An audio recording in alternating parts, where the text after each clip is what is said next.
چیزیں دنیا میں جس کا اللہ نے خلق کیا ہے، جس کا اللہ نے پیدا کیا، وہ پتھر ہے. سب سے سخت چیز کیا ہے؟ پتھر ہے. لیکن اس کے بعد فرمایا کہ پتھر سے بھی ایک چیز سخت ہے، وہ لوہا ہے. کیوں؟ اس لیے کہ لوہا پتھر کو بھی توڑ دیتا ہے. پھر فرمایا کہ لوہے سے بھی ایک سخت چیز ہے، وہ ہے آگ.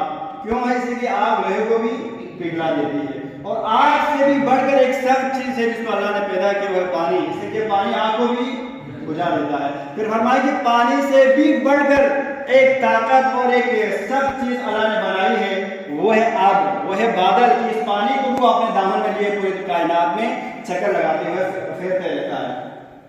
پھر فرمایا کہ اس ابر سے بھی بڑھ کر طاقت میں اللہ نے ایک اور مخلوق پیدا کی ہے. یہ وہ مخلوق ہے جو اس ابر کو اپنے کاندھوں پر لیے کائنات کی طرف اس کو لے کے اس کو آگے پیچھے حرکت کرتے ہیں. وہ فرشتہ ہے جس سے اللہ نے اس آگ کو، اس بادل کو کھانے کے لیے خلق کیا تھا. پھر فرمایا